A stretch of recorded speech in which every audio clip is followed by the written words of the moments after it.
Hello everyone, good morning. आप सभी का ब्रिलियंट एकेडमी के ऑनलाइन सेशन में स्वागत है। कल की क्लास कैसी रही? सबको पसंद आई?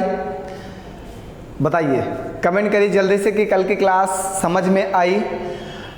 जो डीआई की क्लास आई थी कल शाम को 8 बजे, उसमें शायद कुछ डाउट्स हैं बच्चों के। वो डीआई कुछ डाउट्स लायक है भी, उसमें अगर आपको समस्या है तो होनी भी चाहिए, क्योंकि वो डीआई ही अच्छे लेवल की थी। तो उस समस्या का समाधान करने के लिए हम एक और डीआई सेम टू सेम वैसी एक डीआई की क्लास करने वाले हैं जो कल होने वाली है। तो उस क्लास को भी इसके बाद आप देखिएगा, तब जाके आपकी प्रॉब्लम सॉल्व होगी। क्योंकि दोनों डीआई, एक जो कल की डीआई थी वो सप्लाई इंस्पेक्टर में आई है, जो फॉरेस्ट गार्ड में आई थी। जो कल आने वाली डीआई है वो हमारी सप्लाई इंस्पेक्टर के पेपर की है, और दोनों डीआई सेम टू सेम थी। तो उम्मीद करते हैं इस डीआई को यूपी पेट में रिपीट करना चाहिए, क्योंकि 2 पेपर में रिपीट हुई है। दूसरी चीज़ है कि उसके प्रश्न का लेवल बेहतरीन है। उसमें कुछ नहीं करना है, संख्याओं में सिर्फ परिवर्तन कर देना, उस डीआई को फिर से बना देना सेम टू सेम क्वेश्चंस वही टाइप करके। अगर वो माइंड का यूज़ करेंगे तो संख्या में परिवर्तन करेंगे, अगर माइंड का यूज़ नहीं करेंगे तो संख्या में भी परिवर्तन नहीं करेंगे, वही same to same copy paste कर देंगे। क्योंकि यूपीएससी का ही पेपर है, सप्लाई इंस्पेक्टर हो या फॉरेस्ट गार्ड हो, दोनों यूपीएससी ही कराते हैं। और उसके बाद दोनों डीआई सेम टू सेम पूछना, ये कहाँ तक उचित है ये तो मैं नहीं कह सकता हूँ।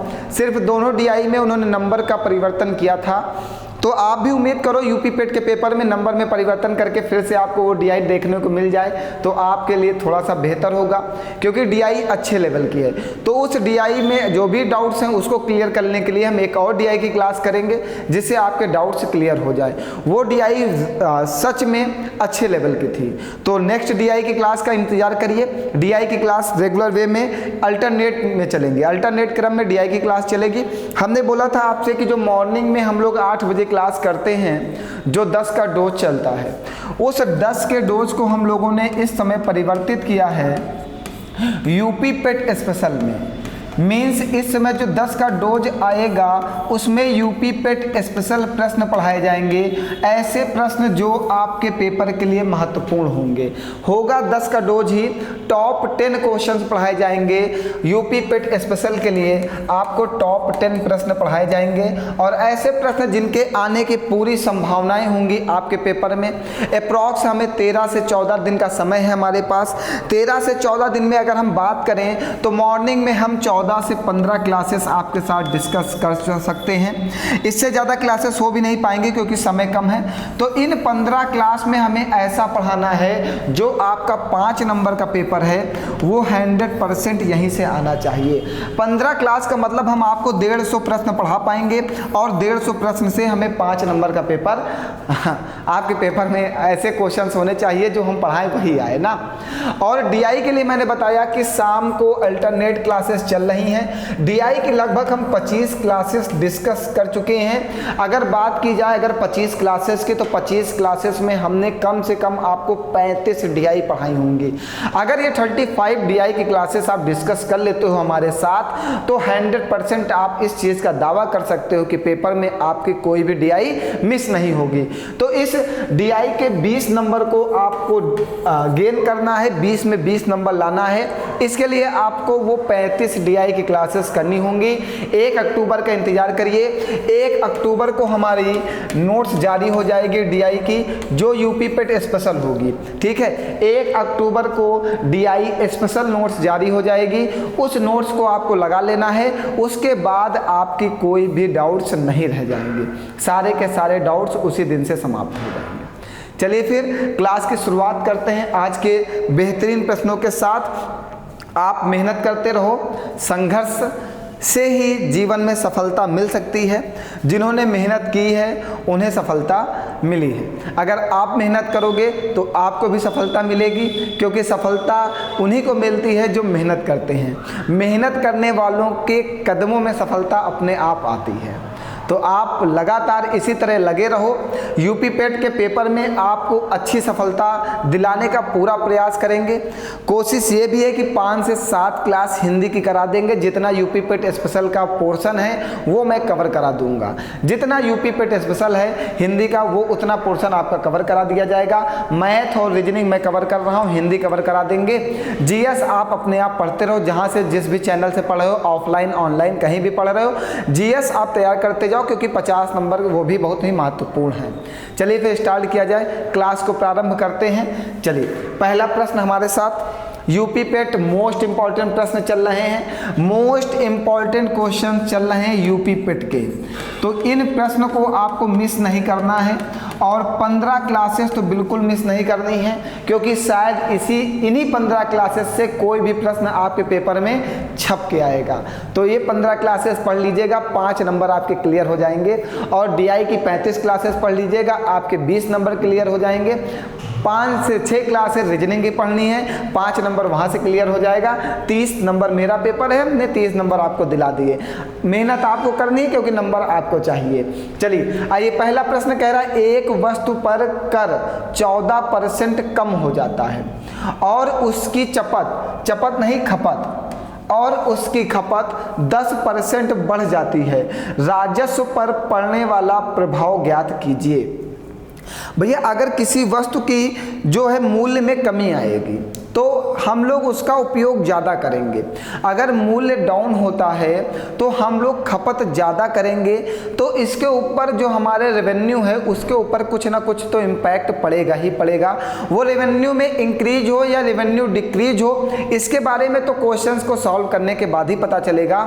लेकिन जब भी रेट इंक्रीज हो और रेट जो है डिक्रीज हो रहा है, रेट इस बार वस्तु पर कर टैक्स को कम कर रहा है गवर्नमेंट, मतलब टैक्स में कमी कर रही, और जब टैक्स में कमी करेगी तो रेवेन्यू में इंक्रीजमेंट आएगा या डिक्रीजमेंट आएगा, ये तो डिपेंड करेगा क्वेश्चन सॉल्व करने के बाद ही। तो जब भी ऐसा प्रश्न आपके पेपर में आए और वहाँ पे कहे कि कुल प्रभाव ज्ञात कीजिए कि रेवेन्यू पर क्या प्रभाव पड़ेगा, या ऐसे प्रश्न बनाए कि एक शहर की जनसंख्या में प्रत्येक वर्ष 10% की वृद्धि होती है, तो 2 वर्ष बाद उस शहर की कुल जनसंख्या में कितने प्रतिशत की वृद्धि होगी। या ऐसा प्रश्न बढ़ाए कि एक वस्तु की कीमत को पहले वर्ष 20% बढ़ाया गया, दूसरे वर्ष 30% बढ़ाया गया, तो उस वस्तु की कीमत में कुल कितने प्रतिशत की वृद्धि हुई। या ऐसा प्रश्न बनाए कि एक शहर की जनसंख्या में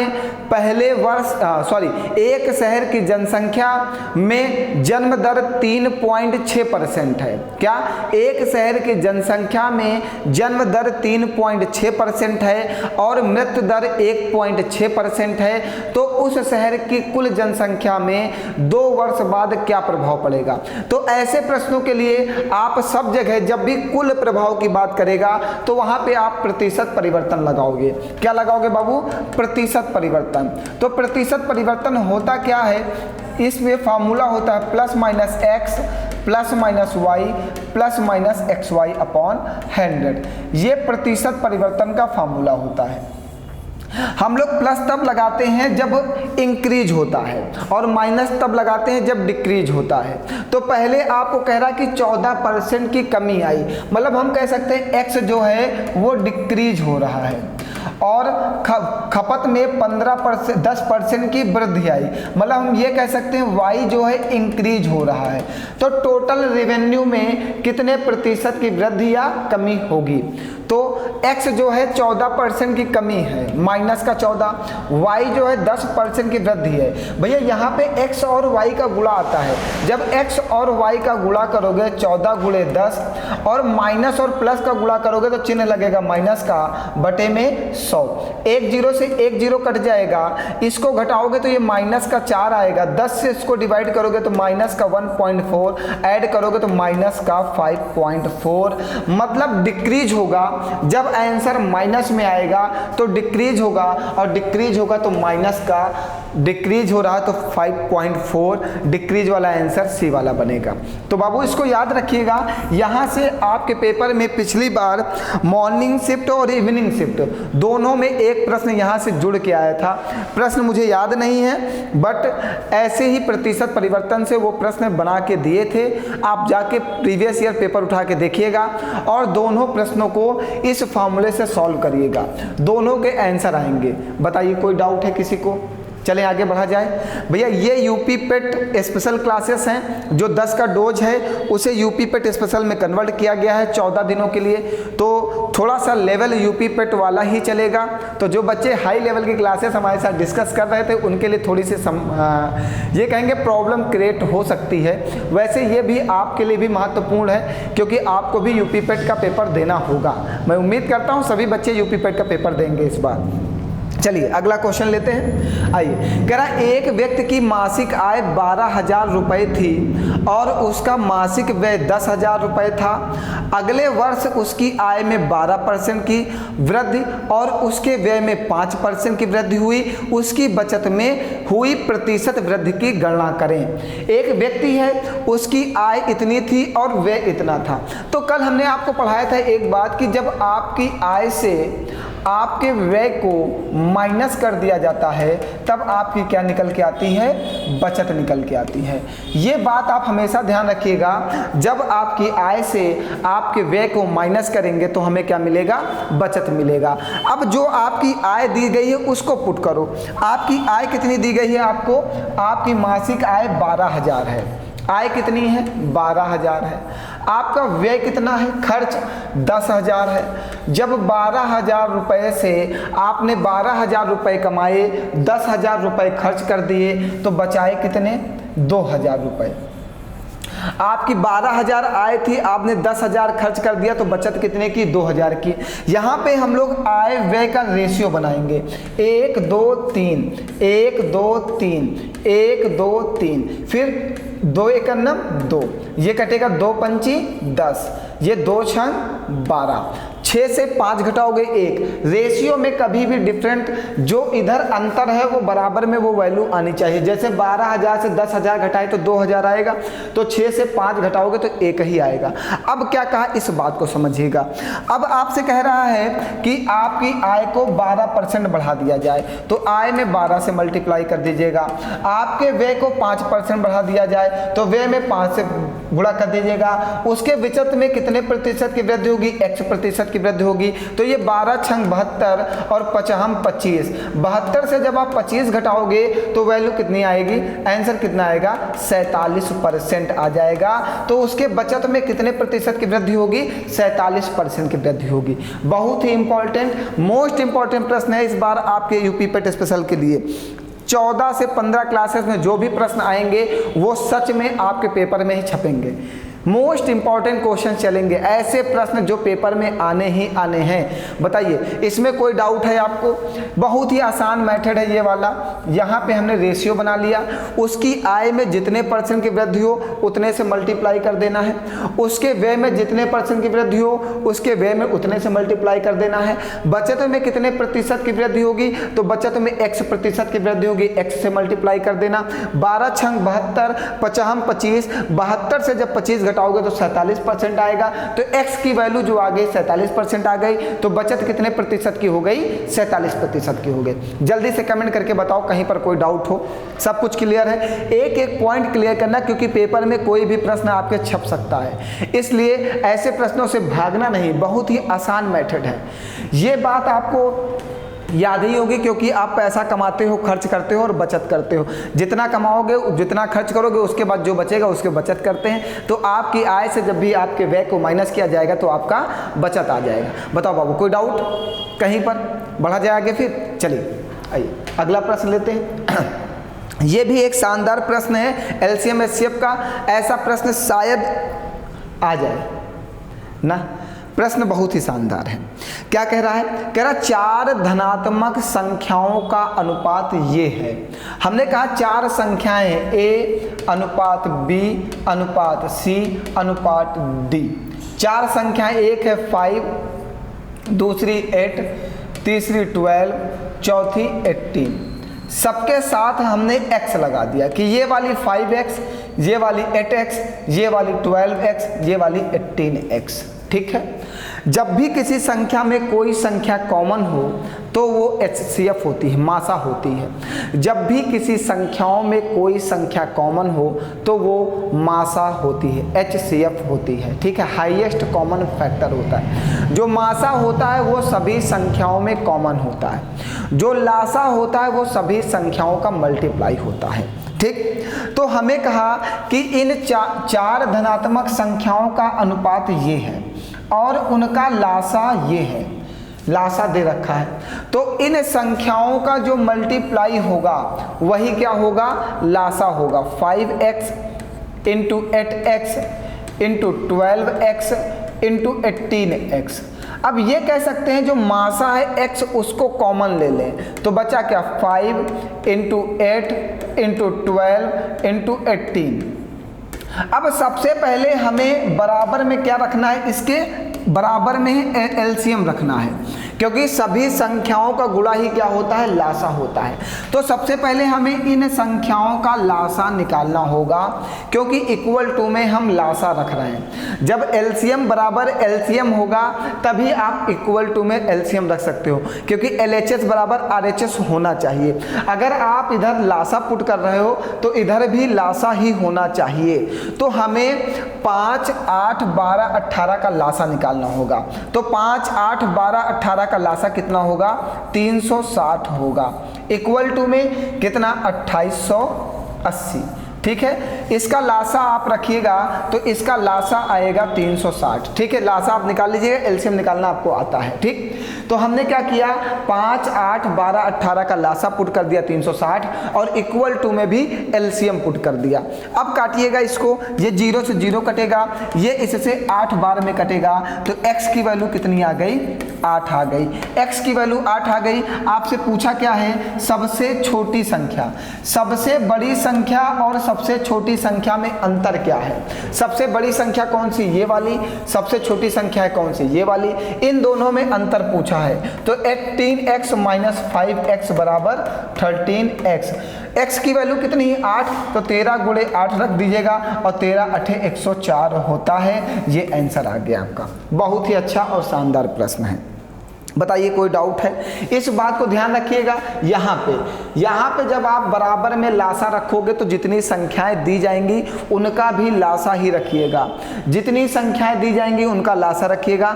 जब भी रेशियो में हो तो उनके लासा का ही मल्टीप्लाई देता है, उनके एलसीएम का मल्टीप्लाई देता है कि 4 संख्याएं ये रेशियो हैं, इनका लासा इतना है, या 2 संख्याएं ये रेशियो हैं, इनका लासा इतना है, 3 संख्याएं ये हैं, इनका लासा इतना है। जब भी संख्या रेशियो में दे उनका लासा दे, तो सबसे पहले आप संख्याओं का लासा निकालना, तब इक्वल टू में एलसीएम पुट करिएगा और आंसर फिर निकल आएगा आपका। ठीक है, यहाँ पे हमसे सबसे बड़ी और सबसे छोटी संख्या का अंतर पूछा था, तो 18 से 5 घटाओगे 13x और 13x, x की वैल्यू 8 है, 13 8 104। बताओ भैया कोई डाउट है किसी को, जल्दी से कमेंट करके बताओ। एक बार सभी लोग लाइक कर दो, शेयर कर दो और कमेंट कर दो।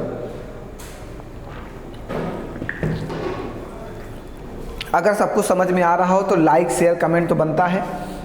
अगर कोई डाउट नहीं है तो लाइक शेयर कमेंट तो बनता है एक बार। चलें अगला प्रश्न लिया जाए। आइए अगला प्रश्न है, ये मोस्ट इम्पॉर्टेंट है, मोस्ट इम्पॉर्टेंट क्वेश्चन है आपके पेट एग्जाम के लिए। भैया आप कहेंगे सर जी आप सारे क्वेश्चन को मोस्ट इंपॉर्टेंट बता रहे हैं। भैया 150 क्वेश्चन पढ़ाने के बाद 5 क्वेश्चन आपके पेपर में लेके भी आना है कि हमारे पढ़ाई हुई प्रश्न आए। तो मेहनत हम भी ज़्यादा कर रहे हैं, वैसे ही प्रश्न पढ़ाने का प्रयास कर रहे हैं, वैसे ही प्रश्न का कलेक्शन कर रहे हैं कि आपके पेपर में वो छप जाए। कुछ नए प्रश्नों का कलेक्शन देने का प्रयास करें, क्योंकि प्रश्न नया ही आना है, कुछ हट के आना है। क्योंकि इस बार यूपी पेट के प्रति सभी बच्चे सक्रिय हैं, कोई बच्चे इस बार निष्क्रिय नहीं, पिछली बार निष्क्रिय थे, इस बार सभी सक्रिय हैं, सभी मेहनत से लगे हुए हैं और सभी लगातार संघर्ष कर रहे हैं सफलता पाने के लिए। सभी लोग लगे हुए हैं कि किसी भी प्रकार से इस बार सफलता हासिल की जाए, और आप अगर ऐसे ही लगे रहे तो मैं कहूँगा 100% आपको सफलता मिलेगी गारंटी के साथ। इसके लिए हमने आपके लिए 4 लाइनें लिखी हैं, उन 4 लाइनों को आपके सामने हाजिर करते हैं। सुनिएगा, बहुत ही अच्छी और बहुत ही मेहनत के साथ लिखा है। कर रहे हो आज जो संघर्ष, कर रहे हो आज जो संघर्ष, इसका कल आगाज आएगा। कर रहे हो आज जो संघर्ष, इसका कल आगाज आएगा। तुम्हारी मेहनत का एक एक पल, तुम्हारी मेहनत का एक एक पल तुम्हें सफलता दिलाने के काम आएगा। तुम्हारी मेहनत का एक एक पल तुम्हें सफलता दिलाने के काम आएगा। ये जो तुम्हारा आज का संघर्ष है और जो आज की मेहनत है, ये कभी बेकार जाने वाली नहीं है। इस मेहनत और इसी संघर्ष से आपको एक दिन सफलता मिलेगी। आप उस दिन समझ पाओगे कि मेरी मेहनत में मुझे क्या प्राप्त हुआ है। आज आप मेहनत कर रहे हो, 1 साल, 1.5 साल, 2 साल से आपको लगता है कि अभी तक हमें कुछ हासिल नहीं हुआ, तो आप इस मेहनत को बंद मत करिएगा, क्योंकि वही समय है जो आपका, ये समय ना, यही सफलता पाने का समय है। अगर आप इस समय इस मेहनत को ठप कर दोगे तो सफलता आपके हाथ से निकल जाएगी। आप कुछ सीढ़ियां चढ़ चुके हो, कुछ सीढ़ियों के बाद आपके जीवन में सफलता आने वाली है। अगर आप उन सीढ़ियों से बैक आ गए ना, तो दोबारा सफलता पाने के लिए फिर उतनी सीढ़ियां फिर से हमें चढ़नी होंगी। इसलिए हमें मेहनत बंद नहीं करनी है, हमें लगातार लगे रहना है, तब तक लगे रहना है जब तक हमें सफलता नहीं मिल जाती। आप कोई भी बिजनेस करते हो तब तक मेहनत करते हो जब तक आपको सफलता नहीं मिलती। आप कोई भी काम करोगे तब तक मेहनत करोगे जब तक आपको सफलता नहीं मिलती। तो आप जब सफलता के लिए ही काम कर रहे हो, आपको सफलता चाहिए ही चाहिए, तो पढ़ाई में भी यही है कि आप लगातार लगे रहोगे, लगे रहोगे, लगे रहोगे, एक दिन आपके हाथ में वो जो आपका सपना है वो आपके हाथों में होगा। तो ये मेहनत कभी बंद नहीं होनी चाहिए, लगातार लगे रहना। यूपी पेट का पेपर हो जाने के बाद वैकेंसी की तैयारी करना, वैकेंसी आएंगी, क्योंकि अगर आपने यूपी पेट के पेपर के बाद पढ़ाई बंद कर दी तो वैकेंसी आने के समय फिर आप सिलेक्शन से बाहर आ जाओगे। यूपी पेट की पढ़ाई करने के बाद आपको बैठना नहीं है घर पे, लगातार इसी मेहनत के साथ, इसी जज्बे के साथ, इसी जुनून के साथ पढ़ते रहना है, पढ़ते रहना है, क्योंकि हमारा सिर्फ एक ही काम है, पढ़ाई करना, और ये बंद नहीं होगा। तब तक, कब तक बताओ, कब तक बंद नहीं होगा? जब तक तुम्हें कुछ हासिल नहीं हो जाता। जो तुमने सोच रखा है, जब तक तुम्हें वो हासिल नहीं हो जाता तब तक ये पढ़ाई मत बंद करना, ठीक है। चलो इस क्वेश्चन को समझो, ये बेहतरीन प्रश्न है। कह रहा है सरिता को 720 अंक अर्जित करने की उम्मीद थी। आपकी उम्मीद थी कि आप 720 अंक पाओ, मतलब आपने एक पेपर दिया, आपने ऐसा महसूस किया कि हमें 720 नंबर मिलने चाहिए, लेकिन हुआ क्या? लेकिन उसे 675 अंक ही मिले। आप चाहते थे हमें कितने मिले? 720 अंक मिले, लेकिन मिले कितने आपको? 675। तो कितने अंक कम मिले आपको? कितने अंक कम मिले बताओ भैया? 25, 20, 45 अंक क्या मिले हैं? कम मिले। आप चाहते थे कि आपको 720 अंक मिले, लेकिन आपको मिले कितने? 675। कितने अंक कम मिले? 45 अंक कम मिले। उससे 5% कम अंक मिले। जो वो अंक पाना चाहती थी उससे उसे 5% कम अंक मिले। सुनते जाइएगा, लैंग्वेज यहीं पर समझिएगा, यहीं से आंसर आएगा। वो चाहती थी कि हमें 720 अंक मिलें, लेकिन उसे मिले कितने? 675 अंक। मतलब जो वो अंक पाना चाहती थी उससे उसे 5% कम अंक मिले। कितने परसेंट कम अंक मिले? 5% कम अंक मिले। जो ये 5% कम अंक मिले हैं, ये कितने हैं? 45 हैं। तो यहाँ पे 1% की वैल्यू कितनी होगी? 9। कभी भी कोई पेपर होगा तो वहाँ पे जो आपके पेपर का पूर्णांक होता है वो 100% पे होता है, मतलब वो पेपर हमेशा 100% का होगा। तो यहाँ से आप परीक्षा का पूर्णांक निकाल सकते हो। तो इसमें 100 से गुणा करोगे तो ये 100% आएगा, और 100 से इसमें गुणा करोगे तो ये 900 आएगा। मतलब परीक्षा का पूर्णांक कितने का था? 900 का पूर्णांक था परीक्षा का। परीक्षा का पूर्णांक कितने का था? 900 का था। सुनते जाइएगा, 5% आपको कम अंक मिले हैं। जो कम अंक मिले हैं वो कितने हैं? 45 हैं। तो 1% की वैल्यू कितनी आ गई? 9।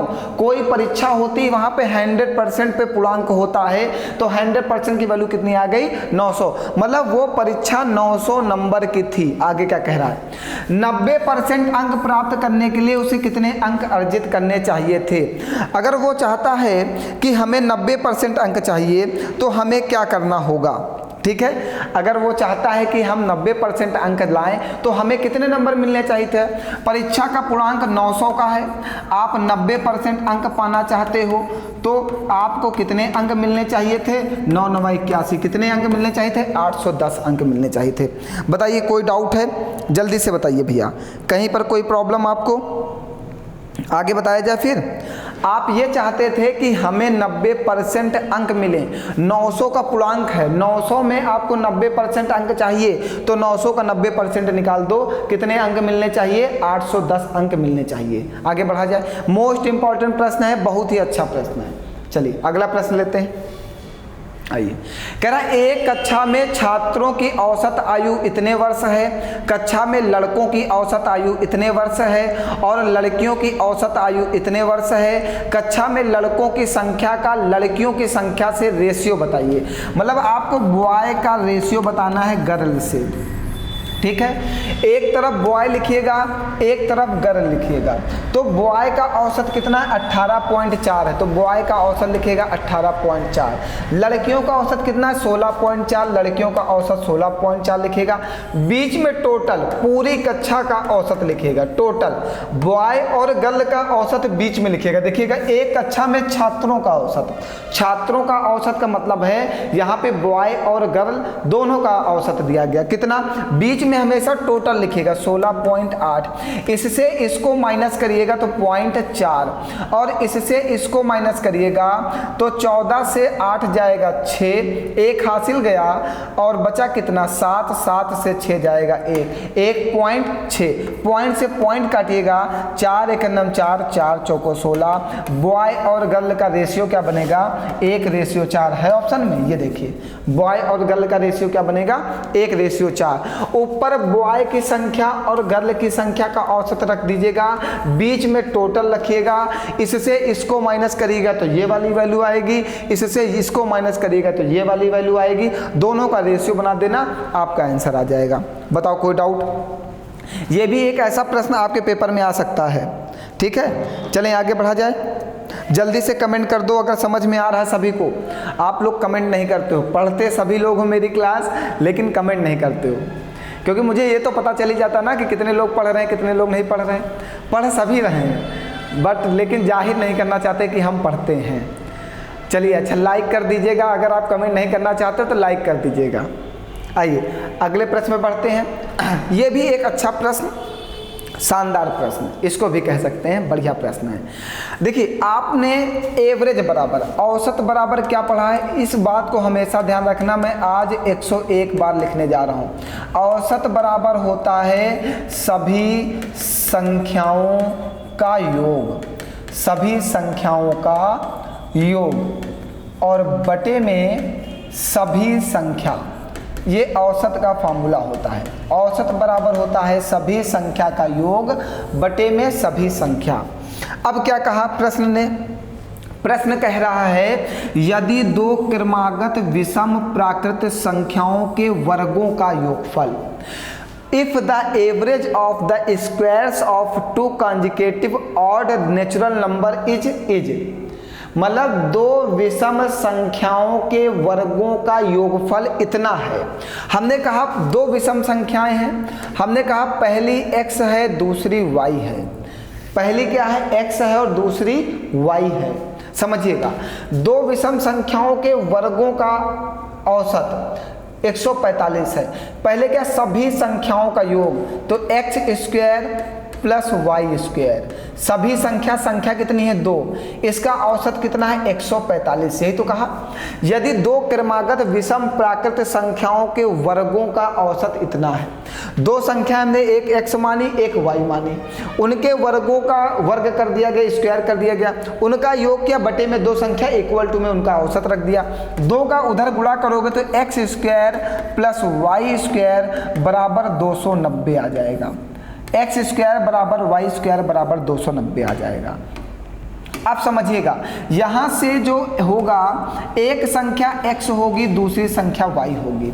दो संख्याओं के वर्गों का योग दिया गया है, एक x के स्क्वायर और एक y के स्क्वायर का योग दिया गया है। अब सबसे बड़ी समस्या आती है, बच्चा कहता है सर जी हम यहाँ पे x और y संख्या पहचानेंगे कैसे? बेटा देखो ये संख्या आप समझो, 15 का स्क्वायर अगर हम कहते हैं 225 और 15 के आगे जाओगे तो 17, 17 का स्क्वायर 289, विषम संख्याएं तो लेना, ऑड नंबर लेना, तो 15 और 17 वाली संख्याएं नहीं हो सकती। आगे आओ, 11 और 13 की बात करो। अगर हम कहें कि x 11 है और y 13 है, दोनों कॉन्जिकेटिव क्रमागत विषम संख्या है। 11 का स्क्वायर कितना होता है 121, 13 का स्क्वायर कितना होता है 169, 9 1 10, 6 2 8 1 9, 290 और 290 बराबर 290। जब LHS बराबर RHS हो तो हमारे द्वारा दी गई संख्याएं क्या होती हैं? बिल्कुल सही होती। मतलब पहली संख्या x कितनी है 11, y कितनी है 13। आगे क्या कह रहा है? कह रहा तो इन दोनों संख्याओं का औसत क्या होगा? इन दोनों संख्याओं का औसत, तो औसत बराबर होता है दोनों संख्याओं का योग बटे में 2, सभी संख्याओं का योग बटे में 2। तो ये 24 बटे कितना बनेगा 2, काटोगे कितना 12, तो इसका औसत कितना आ जाएगा 12। ये भी अच्छा प्रश्न है, ठीक है। संख्याएं हमें निकालनी पड़ेंगी बेटा, सोचने में कोई प्रॉब्लम नहीं, क्योंकि 290 और 17 का स्क्वायर 289 होता है, मतलब संख्याएं 17 से पहले वाली होंगी और दो संख्याएं होंगी तो 11 और 13 को पुट करके देख लेंगे, ठीक है। चलो आगे बढ़ा जाए, जल्दी जल्दी से कमेंट करके बताओ सबको समझ में आ रहा है, कहीं पर कोई डाउट तो नहीं हो रहा? बढ़ा जाए आगे। चलिए, ऐसे प्रश्न आपको मिलेंगे जरूर पेपर में, इन प्रश्नों को बिल्कुल इग्नोर मत करना, बिल्कुल नए और यूनिक प्रश्न आपको पढ़ा रहे हैं। आइए अगला प्रश्न कह रहा एक्स स्क्वायर वाई स्क्वायर बराबर इतना है। एक्स स्क्वायर रेशियो है तो इसको आप एक्स स्क्वायर बटे वाई स्क्वायर लिख सकते हो 4/9। तो इधर से स्क्वायर हटाओगे उधर अंडर रूट लगेगा, तो आप लिख सकते हो एक्स वाई अपॉन में 2/3। आप ये लिख सकते हो कि x बटे वाई बराबर 2/3। X square upon y square equal to 4/9। जब इधर से स्क्वायर हटाओगे तो उधर अंडर रूट लगेगा और अंडर रूट से 4 बाहर आएगा 2 और 9 बाहर आएगा 3। तो x अपॉन वाई बराबर क्या आ जाएगा 2/3 आ जाएगा। अब आगे चलते हैं, आगे क्या कहा? कह रहा 2:x 2/x, रेशियो को हमने 2/x 1/2 लिख दिया। तो यहाँ से 2 दूना 4, x बराबर कितना आ जाएगा 4। यहाँ से x का मान हमने निकाल लिया 4। हमसे कहा कि y का मान क्या होगा, x का मान लाके इसमें पुट कर दो, 4/y इक्वल टू 2/3। ये 2 1 2, 2 दूनी 4, 3 दूनी 6। तो y का मान बेटा कितना आ गया 6 आ गया। बताओ कोई डाउट है? बहुत ही आसान था ये, क्योंकि यूपी पेट का पेपर है तो ऐसे आसान प्रश्न आपको देखने को भी मिल सकते हैं, क्योंकि स्क्वायर और क्यूब रूट आपके सिलेबस में है। तो स्क्वायर और क्यूब रूट से इस बार ऐसा प्रश्न आपके पेपर में बना के दे सकते हैं। सबसे पहले आपसे कहा x square ratio y square बराबर 4:9। तो जब भी कोई संख्या रेशियो में हो तो उसको आप डिवाइड में लिख सकते हो। तो हमने x square upon y square बराबर 4/9 लिख दिया। इधर से जब आप स्क्वायर हटाओगे तो इधर अंडर रूट लगेगा। तो अंडर रूट 4 का मान कितना होता है 2, अंडर रूट 9 का मान कितना होता है 3, x अपॉन वाई का मान आ गया 2/3। अगली लैंग्वेज में कहा 2:x मतलब 2/x बराबर में 1/2। 1:2 का मतलब क्या होता है 1/2। इधर 2 दूनी 4, x का मान निकाल लिया 4। आपसे कहा y का मान बताओ, x का मान ले जाके इस वाले इक्वेशन में पुट कर दिया। तो x की जगह पे 4 रख दिया, 2 दूनी 4 रख दिया, 3 से गुणा कर दिया, 3 दूनी 6। बताओ बढ़ा जाएगा। फिर जल्दी से कमेंट करके बताओ समझ में आ रहा है? आगे बढ़ें फिर। चलिए आइए अगला प्रश्न, 5 सबसे छोटी अभाज्य संख्याओं का औसत ज्ञात कीजिए। सबसे पहले आप ये बताओ भैया सबसे छोटी अभाज्य संख्या क्या होती है? सबसे छोटी अभाज्य संख्या क्या होती है? 2 होती है, हमेशा ध्यान रखिएगा। सबसे छोटी अभाज्य संख्या 2, सबसे छोटी सम अभाज्य संख्या 2, सबसे छोटी 1 अंक वाली अभाज्य संख्या 2, सबसे छोटी अभाज्य संख्या 2, सबसे छोटी सम अभाज्य संख्या 2। अभाज्य संख्या की शुरुआत ही 2 से होती है, क्योंकि अभाज्य संख्या की डिफिनेशन होती है एक से बड़ी वे संख्याएं जो स्वयं और एक के अलावा, एक से बड़ी वे संख्याएं जो स्वयं और एक के अलावा किसी अन्य संख्या से विभाजित ना हो, ऐसी संख्याओं को अभाज्य संख्या कहते हैं। ठीक, तो ये भी ध्यान रखिएगा, पेपर में ये पूछ सकता है कि सबसे छोटी अभाज्य संख्या बताइए, तो 2। सबसे छोटी 2 अंक वाली अभाज्य संख्या, सबसे छोटी 2 अंक वाली अभाज्य संख्या 11। सबसे छोटी 3 अंक वाली अभाज्य संख्या 101। सबसे बड़ी 2 अंक वाली अभाज्य संख्या 97। ये सब बिल्कुल माइंड में रखिएगा। सबसे छोटी 3 अंक वाली अभाज्य संख्या क्या होती है, बताओ जल्दी से, 101, ठीक। सबसे बड़ी 2 अंक वाली अभाज्य संख्या 97। सबसे छोटी 2 अंक वाली अभाज्य संख्या 11। सबसे छोटी अभाज्य संख्या 2, ठीक है। और अगर पूछ ले सबसे छोटी विषम भाज्य संख्या, क्या, सबसे छोटी विषम भाज्य संख्या, तो 9। सबसे छोटी ऑड डिविजिबल नंबर की बात किया, सबसे छोटी विषम भाज्य संख्या क्या है, 9 है। सबसे छोटी सम भाज्य संख्या 4 है। ये सब बिल्कुल माइंड में रखिएगा। अगर आपको संख्याओं का परिचय अच्छा हो गया तो आपको मैथ आ जाएगी। संख्याओं का जबरदस्त परिचय आपके पास होना चाहिए। अगर किसी का परिचय अगर मेरे पास है तो वो मेरे दिल में उतर जाता है। मतलब उसके परिचय का मतलब होता है जिसके बारे में हम सब कुछ जानते हूँ। अगर किसी के बारे में हम सब कुछ जानते हैं तो हमें उसे समझने में समय नहीं लगता।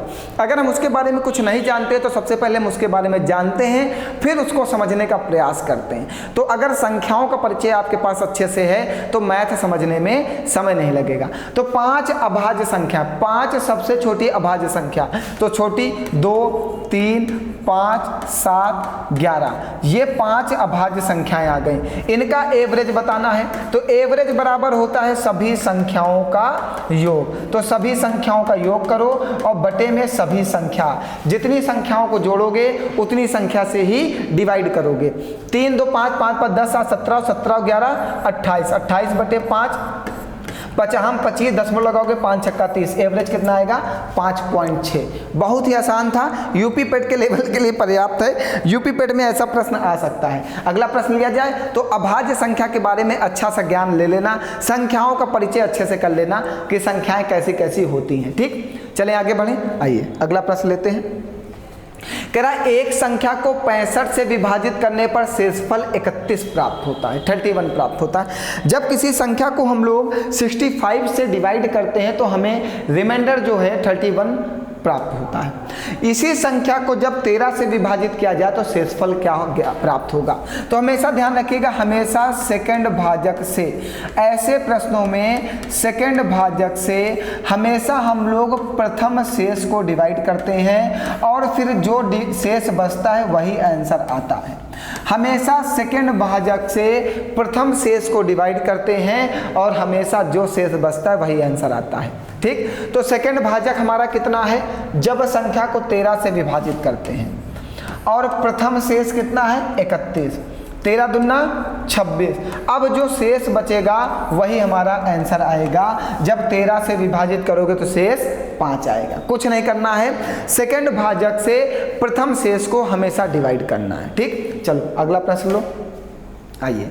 ये प्रश्न आप लगाना और यहाँ से कल से क्लास की शुरुआत होगी, यहाँ से कल से क्लास की शुरुआत होगी, ठीक। बेहतरीन प्रश्न है और शानदार प्रश्न है। इस बार 6 वर्ष पूर्व की बात कर दिया है, 8 वर्ष पूर्व की बात कर दिया और बी की वर्तमान आयु पूछ लिया। अच्छा, कुछ लोग सोच रहे होंगे सर जी आप इसलिए छोड़ दे रहे हैं, शायद आपको ही ना आ रहा हो ना। अगर ऐसा शक है तो चलो बता ही देते हैं, तुम्हारे शक को दूर कर देते हैं। चलो हाँ, मना कहोगे कि जैसे ही वाला प्रश्न आया सर जी क्लास छोड़ के भाग गए चलिए आइए। कह रहा है 6 वर्ष पूर्व ABC की औसत आयु 29 वर्ष थी। सुनिएगा, ABC ये हम कह सकते हैं कि जब भी एवरेज में नंबर का मल्टीप्लाई करोगे तो हमेशा हमें टोटल प्राप्त होता है, ठीक। तो 3 लोग हैं ABC हैं, उनकी औसत आयु कितनी है 29 है। औसत आयु कितनी है 29 है और 3 लोग हैं। जब 3 लोगों का इसमें मल्टीप्लाई कर दोगे, 3 9 27 का 7 हासिल लगेगा 2, 3 दूनी 6 और 2 8। तो 6 वर्ष पूर्व उन तीनों की आयु का योग 87 वर्ष था। सुनते जाइएगा, 6 वर्ष पूर्व उन तीनों की आयु का योग कितना था? 87 वर्ष था। जब एवरेज का नंबर में मल्टीप्लाई करते हो तो टोटल प्राप्त होता है। यहाँ पे कहा 3 लोगों की औसत आयु 29 है, मतलब प्रत्येक की आयु 29 वर्ष हो सकती है। जब इसमें 3 से मल्टीप्लाई करोगे तीनों की आयु का योग निकल आएगा। ये कहाँ की है? पूर्व की है। अगर हम वर्तमान की आयु निकालना चाहें, प्रेजेंट की, वर्तमान 6 वर्ष पूर्व की बात किया गया, मतलब अब अगर 6 वर्ष प्रेजेंट की बात करें तो हर व्यक्ति 6 साल बड़ा हो जाएगा। 6 साल पहले वो 6 वर्ष छोटा रहा होगा। अगर प्रत्येक व्यक्ति 6 वर्ष आगे आएगा तो तीनों लोगों में कितने वर्ष बढ़ जाएगा? 18 वर्ष बढ़ेगा। एक व्यक्ति की बात की जाए, अगर हम आज से 6 साल पहले 20 साल के थे और आज हम कितने साल के होंगे? 26 साल के, क्योंकि 6 वर्ष पूर्व हमारी आयु 20 वर्ष थी। वर्तमान में कितनी हो गई? 6 वर्ष जब बीत गए तो हम कितने साल के हो गए? 26 साल के हो गए। तो यही है, इनकी तीनों की आयु 6 वर्ष पूर्व की दी गई थी। तो अगर वर्तमान में बात की जाए तो तीनों लोग 6 साल बड़े हो गए होंगे। अगर तीनों लोग 6 साल बड़े हो गए तो तीनों में कितना बढ़ गया? 18। 8 7 15 का 5 हाथ से लगेगा 1, 8 1 9 1 10। वर्तमान में तीनों की आयु का योग कितना हो गया? 105 वर्ष हो गया। आगे आओ। ये a प्लस बी प्लस सी की हमने निकाला है, a प्लस बी प्लस सी की हमने निकाला, ठीक है। a प्लस बी प्लस सी की वर्तमान आयु का योग 105 वर्ष है। आगे आओ। 8 वर्ष पूर्व a और c की औसत आयु इतनी थी। अब कितनी? a और c की औसत आयु कितनी थी? 27। 2 लोग हैं तो 2 से गुणा, 27 दूना 54।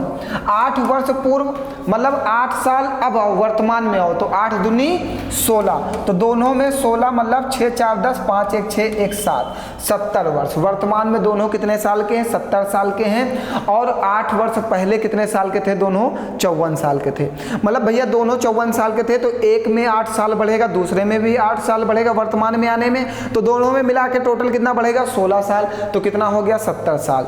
अब वर्तमान आयु बतानी है। किसकी वर्तमान आयु बतानी है? बी की वर्तमान आयु बताओ। तो a प्लस बी प्लस सी की वर्तमान आयु कितनी है? 105 वर्ष है। a प्लस सी की वर्तमान आयु कितने साल है? 70 वर्ष है। दोनों की आयु को माइनस कर दो तो ये कटेगा, ये कटेगा, यहाँ से b आएगा। 105 से 70 घटाओगे तो b की वर्तमान आयु कितनी आ जाएगी? 35 वर्ष आ जाएगी। बताओ, कोई डाउट है? मैं आपको लगाने के लिए इसलिए दे रहा था क्योंकि अच्छा प्रश्न था, लेकिन हमने सोचा कि आपके मन में एक भ्रम ना आ जाए, विश्वास ना उठ जाए हमारे ऊपर से, इसलिए हमने इसको भी सॉल्व करा दिया। ठीक, अगला प्रश्न फिर आपको दे दें। अभी हमने नहीं देखा कि प्रश्न कैसा होगा अगला वाला। नेक्स्ट वाला प्रश्न मुझे भी नहीं पता कैसा होगा, लेकिन आपको लगाने के लिए दे देते हैं। चलिए ये तो आसान ही है यार, ये तो लगा ही लोगे ना, परसेंटेज का है, ये तो आराम से लगा लोगे। आपकी किस्मत अच्छी थी कि आपको आसान प्रश्न मिला लास्ट वाला, नहीं तो हो सकता है थोड़ा सा टफ भी मिल जाता, क्योंकि अभी प्रश्न तो बहुत लगे हुए हैं ना इसमें। ये देखिए, तो ये प्रश्न आप लगाइएगा। इसके आगे क्लास की शुरुआत कल करते हैं। बेहतरीन क्वेश्चंस चलेंगे, लाजवाब डीआई, और मॉर्निंग और इवनिंग कोई भी क्लास मिस मत करिएगा। जब तक आपका यूपी पेट का पेपर नहीं हो जाता, खतरनाक प्रश्नों के साथ क्लास पढ़ते रहिए और कोशिश करिए कि एक एक प्रश्न को अच्छे से माइंड में सेट करिए, क्योंकि क्वेश्चन कुछ ऐसे ही बन के आएंगे आपके पेपर में। तो कल मुलाकात होती है सुबह 8 बजे। आज के लिए इतना ही। बहुत बहुत धन्यवाद आप सभी लोगों का। हंसते रहो, मुस्कुराते रहो और मेहनत के साथ पढ़ते रहो।